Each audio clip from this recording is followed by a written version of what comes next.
turning now to the race to be California's next governor, where Democrat and former Health and Human Services Secretary Xavier Becerra is facing off against Republican and former Fox News contributor and entrepreneur Steve Hilton. As the race enters the general election stretch, Hilton is out with a new and untraditional pitch from a Republican candidate. Look. I get it.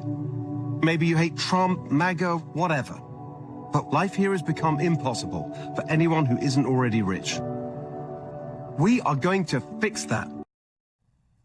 And joining me now is California's gubernatorial candidate, Steve Hilton. Thank you so much for joining us. We really appreciate it. Of course, great to be with you, Kristen. It's great to have you. So let's talk about what we just heard there in the ad. Sounds like you're trying to convince anti-Trump voters to vote for you. What is your pitch to them and to those independent voters who you need to win over? That's exactly right. Everyone can see the lie of the land politically in California. I've always acknowledged this is an uphill battle. But the logic of this race is that we're going to get a change because a majority of Californians, 66% in the latest poll, say not just that the state's going in the wrong direction and that it's time for change, but that we need a total overhaul. However, it's also true that a Republican hasn't won for 20 years. The gap is very big. And so it's clear that there is a group of people in California who know that we need change, who think that gas prices are too high, housing costs are too high, taxes are too high, and we're not getting enough in exchange, but who are put off from voting Republican because they don't like the president, they don't like the idea of voting Republican. And my message is to say, look, enough is enough. Let's fix California, focus on the positive, practical things that we can do here. That's my plan, to make our state Cal-affordable. $3 gas, cut electric bills in half, your first 150 grand tax-free, starter homes for young families. These are practical things, not ideological things that everyone can get behind, and that's the message. Is there one policy that you can identify where you disagree with President Trump?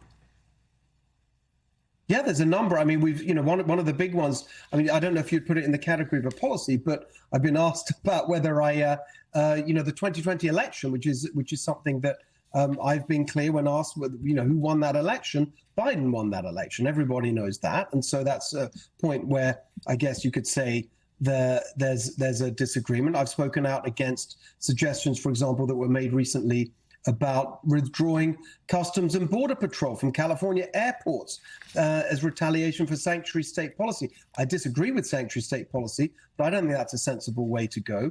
I don't like the idea of taking government stakes in our big AI companies and tech companies. That's been a suggestion that's been floated. I think that what people need to know about me is that I'm not an ideologue.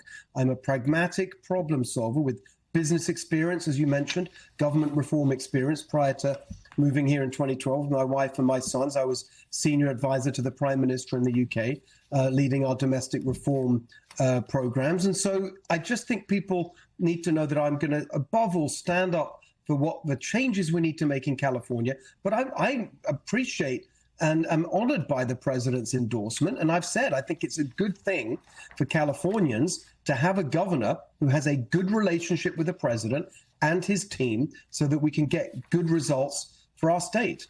Since you raise it and you've said you believe Joe Biden did win the 2020 election, as you know, President Trump delivered that speech this week in which he essentially tried to cast doubt on elections. Do you think that's the right message right now? Do you think that's what people want to hear about? Are you concerned it could be a drag on your race? Well, I'm focused on our election here, and I do think there's a lot that we need to improve. And it's not just me saying that. I mean, the fact that it took over a month to get official results in California, even the New York Times editorial board wrote a very powerful piece on that, which I agreed with, that we need to improve the way that elections are run in California.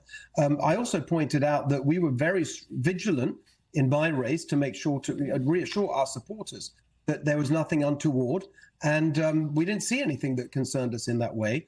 And so I'm just focused on getting as many votes as possible within a system that I think needs change. Another really important point, we've got voter ID on the ballot here in California. It's not the same plan as the Save America Act that gets a lot of conversation, but I think voter ID is supported by a majority of Californians, and I think that is one step towards assuring people that our elections things that they can have confidence in. One of the big policy issues, as you well know, that's being discussed all across the country is Iran. I want to play something the president said yesterday about the war in Iran as it relates to the midterms. Take a listen.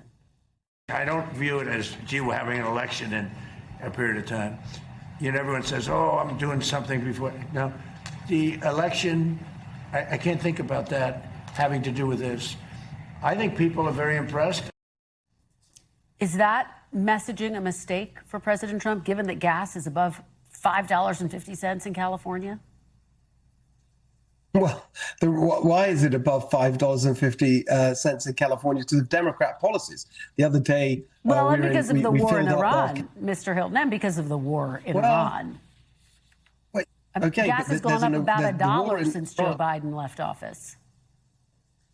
That's right, but it's $2 higher than the rest of the country because of Democrat policies. That's the part I can make a difference on. That's how we get to my plan. You can see it behind me of $3 gas. Just the other week, we filled up our campaign truck in Los Angeles. Back then, it was about $6.49. Next day, we're in Texas, $3.49.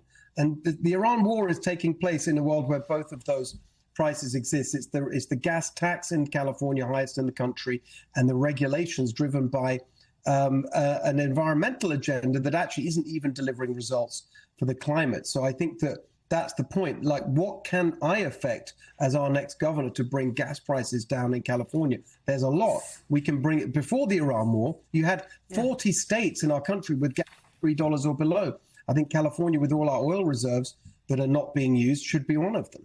And would you support a gas tax if you were to be elected governor?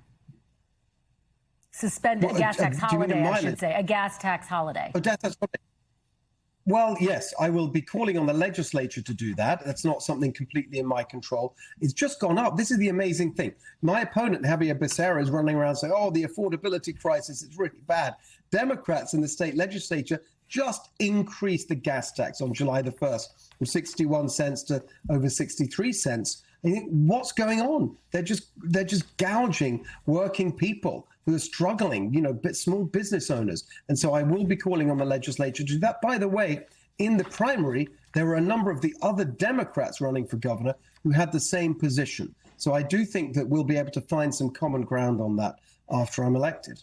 Let me ask you about one of the chief criticisms from your opponent, who's seizing on your connection to President Trump. He said this in a statement to the Sacramento Bee, quote, "You can't fix the affordability crisis while carrying water for the man causing it." How do you respond to that argument by Javier Becerra? It's laughable. Of course, we have the highest housing costs in the country, more than double the national average. Our electric bills are the highest everywhere except Hawaii, more than double the national average. They've doubled in the last 10 years. None of that has anything to do with President Trump. It's the Democrat policies that Javier Becerra 100% supports that have given us the highest cost of living in the country. And yet you acknowledge the Iran war has sent prices up, right? I mean, I understand what you're saying, that they're higher in California. But all across the country, prices have gone up on gas, on oil. That's no question. You can see that. But the question is, what can you do about the even higher costs here in California? For example, we have the highest grocery prices in the country. Mm-hmm. That, in large part, is driven by energy costs, both gas and diesel for transportation and electricity for stores and the whole supply chain. And so all of these things we can actually affect here in California.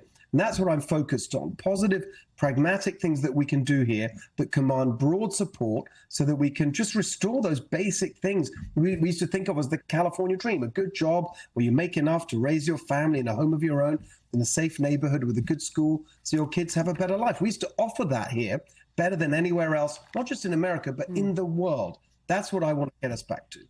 All right, Steve Hilton, thank you. Be safe. We will be following your race very closely. Really appreciate your time. We thank you for watching. And remember, stay updated on breaking news and top stories on the NBC News app or watch live on our YouTube channel.